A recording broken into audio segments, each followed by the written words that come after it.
Okay.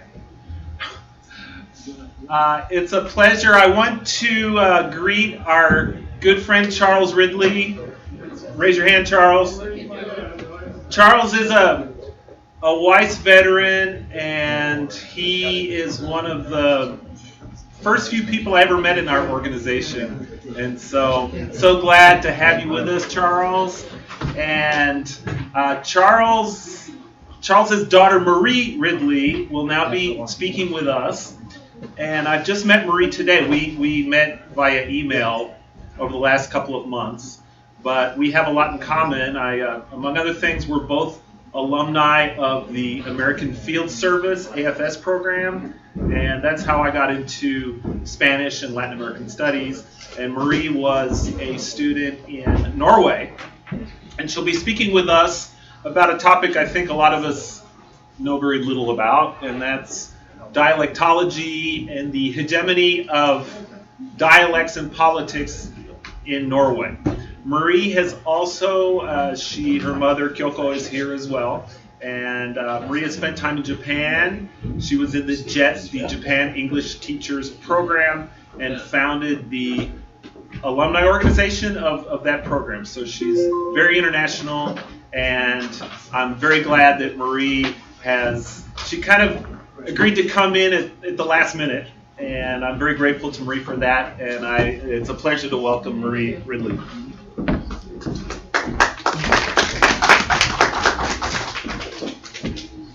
Good afternoon, Velkommen.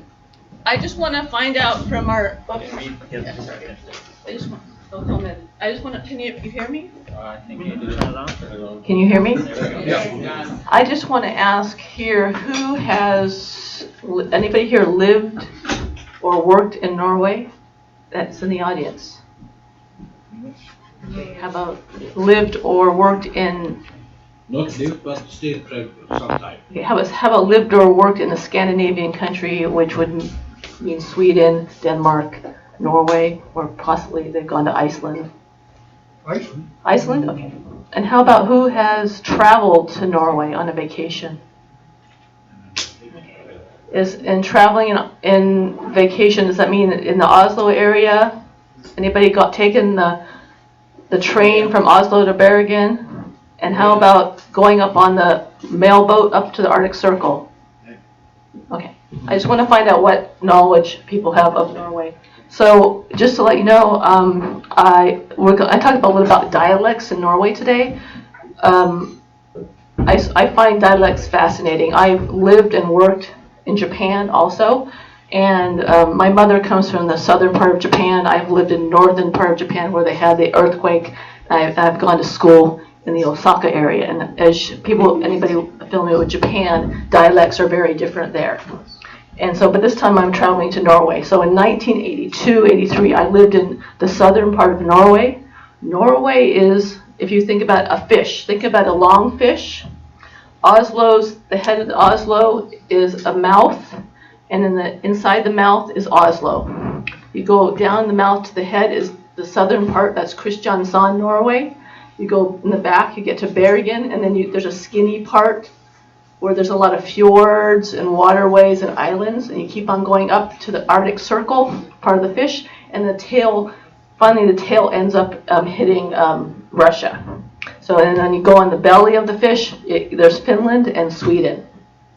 So that's how Norway is. So Norway, the old language in Norway, if you heard of Old Norse, so Norwegian is a Germanic language. So Old Norse was Icelandic, and there's a place called Faroes. It was a long, long time ago. As you're going through time, there's called Mellomnorsk.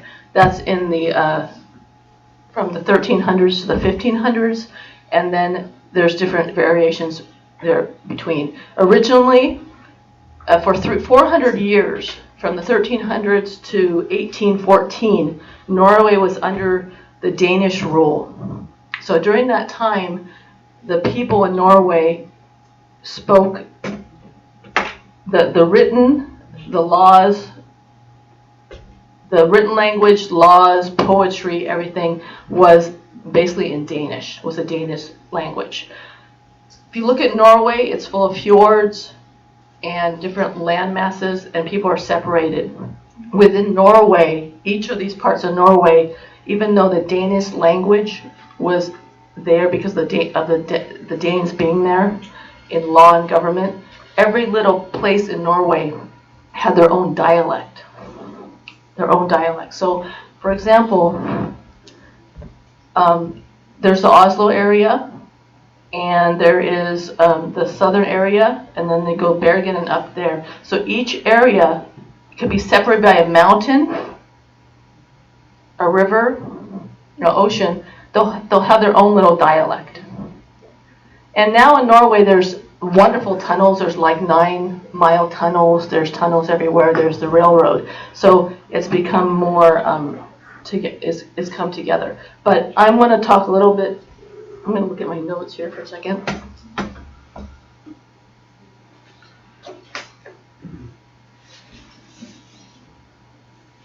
So for 400 years it was under Danish rule, and in 1814,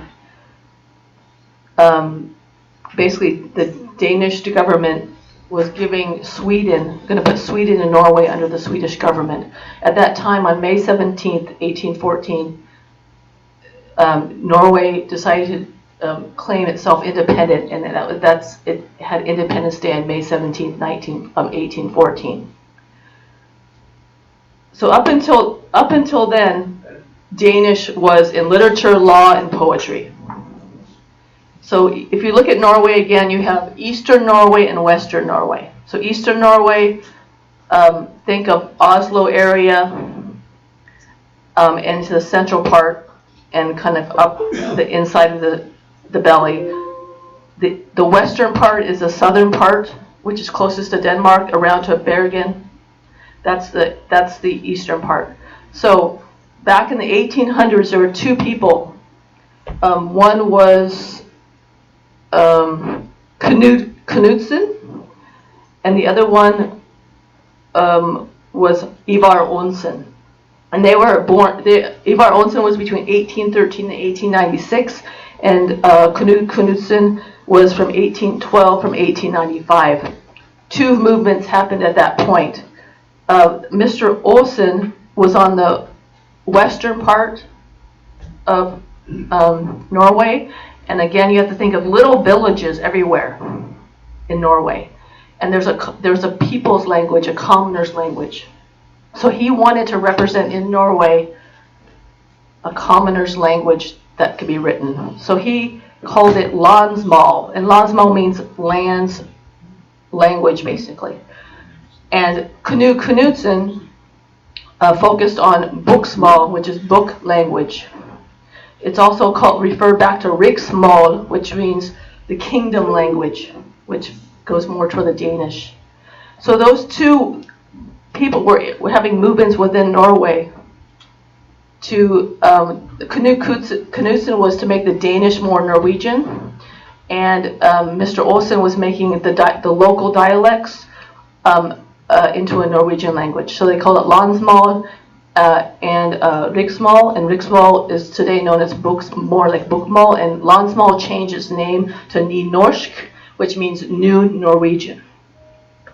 So when you go to Norway as a tourist, you will probably meet Norwegians, and they speak very good English. Their English was wonderful. If you go there to live or you're a student, what I experienced was I lived in southern Norway. So southern Norway is the eastern part. So the dialect is very different from Oslo. Southern Norway, the dialect is like the Danish, more like the Danish. So example is the word for cake is kake, but where I was living is kage. So the K's are into G's.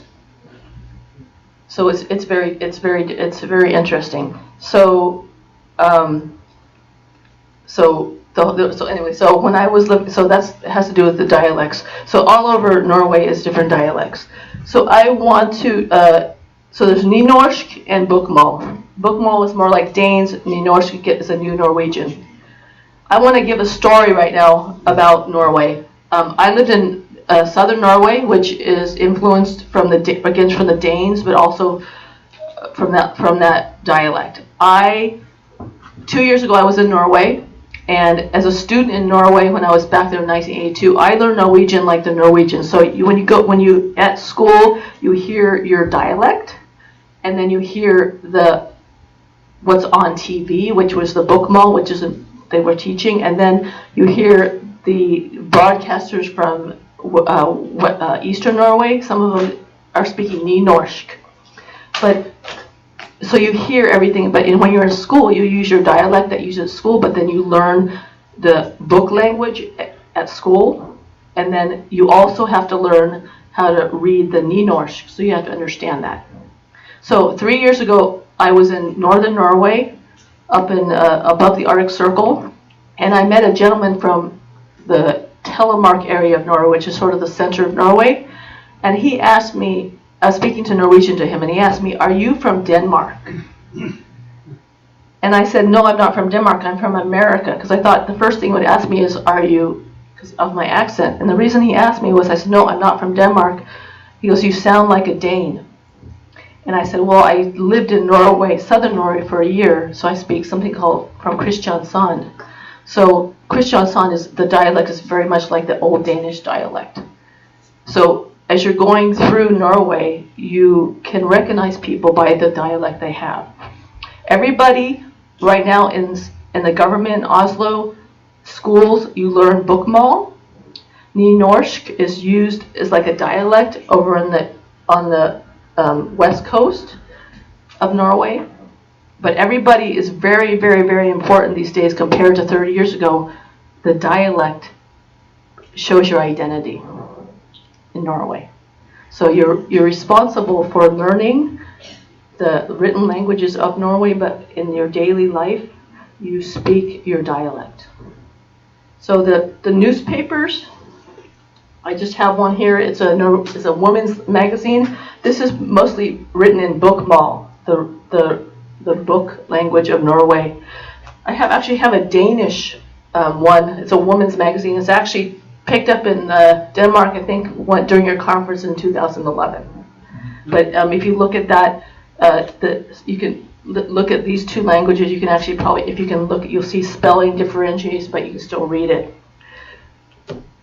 Ibsen and Moe, which are back in the 1800s, if you look at them, they are very influential in the dialects of Norway, of the bokmål. They did reforms for the language to make the Danish more into a Norwegian. So these people, Ibsen, Moe, Bjørnson, who are fairy tale people and wrote books during that time, are very important within in the Norwegian history of the language. It's very difficult, again, for if you go there to learn. I think language, you go to Oslo in the schools and you learn bokmål, and you stay there and you go out to wherever place in Norway and you're going to hear a different language. One thing that's happening right now in Norway is that there's immigrants that are coming into Norway, and they have 170 different languages besides Norwegian in Norway that live there. What's happening in the Oslo school system, it was 2 years ago in the paper, is a lot of the immigrants are coming into Norway, and the parents cannot speak Norwegian, and the kids are going into the Norwegian schools, and they're learning the book language, but the parents cannot speak Norwegian there, and some of them cannot speak English. So it's becoming it's a little bit of a challenge in Norway of what they should be teaching the children in the schools. If you can speak Norwegian, you can understand Swedish, and you can understand some Danish. The spellings are different. I would say it's easier to read the Danish and to understand the Swedish because of the dialects. There's Denmark, Sweden, and Norway since they have such a big history together, they're almost like dialects within themselves in each country.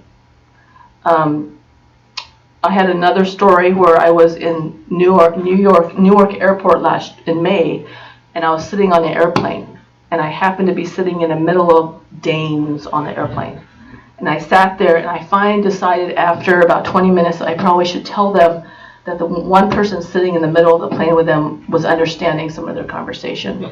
So I went, when we got off the plane, because we got delayed, there was a man from Turkey that didn't speak English, so I had to speak to him in Danish and Norwegian. So we communicated. But what happened was I tried to ask the Danes where they were from in English, and I could not understand their English at all. Their English dialect was very bad. So finally I had to switch to Norwegian and speak to them in Danish, and we had no problem. So it's very interesting. Sorry, I'm sort of all over the place with the languages. As if somebody who's native Norwegian, it's a challenge. You wake up in the morning and you turn on the news and you hear it from Oslo usually, and it's in the Bokmål language. You go to school and you learn, you read Ibsen and you read all the fairy tales that go back to the 1800s. There's more of a Danish part to that. There are books. This is a book that was written in the 1800s, and this one has, if you look at the vocabulary, the way the spelling is, it's a little bit different from the modern Norwegian. So when you go to school, you have to have an imagination in your head. When you hear, if you look at literature, poetry, a lot of times it's written in nynorsk, and the spellings are different. Like instead of IKKE for something, you might IKKJE. So there's little different spellings, and what they try to do with nynorsk is make the spellings like the people were speaking in that area. So in Kristiansand, where I lived, it was Kristiansansk, which is like Danish, and so cake is like, that's where they say kage. They use T's become D's in southern Norway. So when you go to school in Norway, they don't say bokmål is what you learn, or nynorsk. You can speak your dialect at school. They encourage dialects in school. However, you have to be able to learn one of the languages, bokmål or nynorsk. When you go into the higher education levels, you choose one of the languages as your main language, and the second would be a foreign language. For bokmål is the one that you do in the school, then nynorsk would be your foreign language that you would learn. However, more and more people in Norway are choosing English as a foreign language, and that's why a lot of Norwegians can speak English. So every day when you wake up, you're bombarded with different types of Norwegian, and you sort of have to sort it out in your head when you're doing it. And so the student of Norwegian, if you're trying to learn Norwegian, it can become very difficult once you step out of Oslo. Anybody have any questions? It's kind of I don't know if you saw the New York Times today about the Syrian immigrants who choose the land yeah. crossing over on bicycles. Mm-hmm. You can apparently walk into Norway, but you can bike into Norway. Right. So there are all these. Right, so the Syrians are going into Norway right now, and they've had a problem about 3 weeks ago. They came into Oslo, and the office for immigration closed at maybe around 11 o'clock at night, and they were left on the streets. And it's cold right now in September, October in Norway, and so something went out on the internet, and Norwegians showed up with blankets and things for them to sleep in, but some Norwegians picked them up from the office and drove them home for the night, and then went back. So yeah, so they're part of this dialect challenges. They're coming into Oslo, or any of the immigrants come into Oslo, and in Oslo you learn bokmål, you learn the regular Norwegian, and as you go out, if you move into a different part of Norway, that may not help, because you may land in some other part of Norway where the speech is different, the dialect is different, and they're going to have to learn another Norwegian. So that's a difficult thing in Norway. Oslo, 80% to 90% of the Norwegians use bokmål, 10 to 12% use nynorsk. So, but once you go into these little places all over Norway, you can have another dialect on top of it. And like there's one place they use fork for fork and spoon for spoon, in this one little town across the mountain in Norway. So there's everywhere you go, you're always facing a new language or a different dialect that you have to deal with. So I'm wondering if you might be able to tell us maybe a little more about some of the possible political or ideological considerations with, I mean, it seems that they have kind of a paradoxical,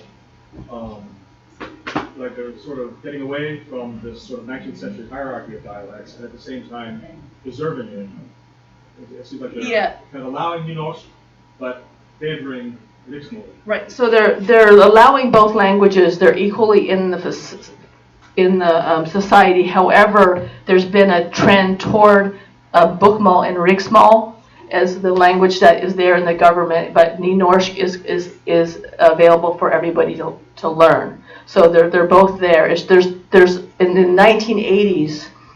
Before that, there was a big push for Nynorsk to become a more major language in Norway, and politically they have required the broadcasters to broadcast a certain amount, let's say 12%, 25% of their broadcast in Nynorsk, and also have some literature available in that language. But if it's hard to find, I brought some books here. It's hard to find literature in Nynorsk. It's usually written in Bokmål. If it's any of our books that we have from the United States, I have I have Agatha Christie back there, and it's written in the Bokmål and not the Nynorsk. Does that answer your question? Any other questions? Why were they pushing over Bokmål? Well, there's the eastern and western parts of Norway, and so Oslo, when the Danes left after 400 years, the whole eastern part, western part, of Bergen and Kristiansand and all those places up, they have there's little fjords and people are living there, and each little place had their own dialect, and the Nynorsk movement tried to pick up those dialects and write them into a written language. And so, but Oslo was the center, the capital of Norway, and so that was like the dominant force. So there's two political things going on today. But in school, you're supposed to you pick one as your main language. Yes. When you say dialect, is it or languages? These different Norwegian dialects, do they have any word similar to each other? Yeah, the dialects are very similar. However, depending on where you are in the country, there are some words, vocabularies that you would have no idea what they were unless you were in that thing. Like there's a word for tired is trött, but you can also say trett. So there's colloquialisms also in each part. So you try to learn, and so Nynorsk try to pick up the dialects in that part of the world and make a written language out of it. Which is the dominant one? Bokmål is dominant. About 80-90% is Bokmål, the Nynorsk, and there's the Sami language up in the Arctic Circle. Sir. This situation in Norway seems to be a microcosm of the much larger dialect problem that exists in the Arab world, where you've got, 175 million to 200 million people who have an official language, modern standard Arabic, which has some differences in the different countries, but who in their everyday life use local dialects, which in some cases are not really written languages. Right. In most cases are considered substandard languages that are looked down upon, but they are used all the time. President Gamal Abdel Nasser, back in the 1960s and 70s, was famous when he gave his speeches.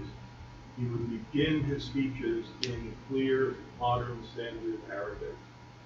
And then at a certain point, he would begin to break down. And by the end of his speech, he would be speaking in regular Egyptian, everyday colloquial Arabic, which everybody in the Arab world understood because of Egyptian radio and right. But the same in Norway. The Bokmål, Riksmål was a elite used in the beginning by the elitists in Norway, the educated, and the Nynorsk was more the commoners. When it first when it first appeared in Norway back in about 1929. I just want to make a comment. In the 19th century, a lot of nation building involves linguistic homogenization. Yes. French studied Britain. And we're now going through a global moment with a lot of emphasis on the value of diversity and therefore the revival of languages. There's a Danish social scientist, her last name is Skutna Kainas, and she writes about English as a language. She complains that the rise and spread of English kills all these dialects. And she argues that just as the world needs ethnic diversity, it needs linguistic diversity. You can go and take a summer workshop that's open to a whole bunch of students. But of course, the irony is if you're trying to appeal to students across the world, guess in what language the workshop's going to be held? English. So there is that built-in tension. On the one hand, English as a lingua franca, on the other hand, the colonization of all kinds of dialects. And if you look at Norway today, they're having that same conflict. Actually, English is coming up as when they in the high school level, you have the bokmål and the nynorsk, and they choose one as their main core. English is actually coming up as the other language, so it's kind of battling down the other languages. So that is becoming a challenge in Norway also. Okay, tomorrow, the last. Just a comment. Yeah. Singapore did very long research on corpus planning, which is what the government decides to do corpus planning every time we point to the official languages of the country. I mean, it's really English is their number one language, next to Chinese and then Malay or Tamil, depending on home languages. So I think every country, nation has definitely argued against linguistic imperialism, but at the same time, in what it's calling it, but at the same time also trying to be respectful of the diversification. That was just a comment. Okay, well, thank you very much. Sorry, Thank you. it's sort of all Thank over you the to, place, but. I think I got the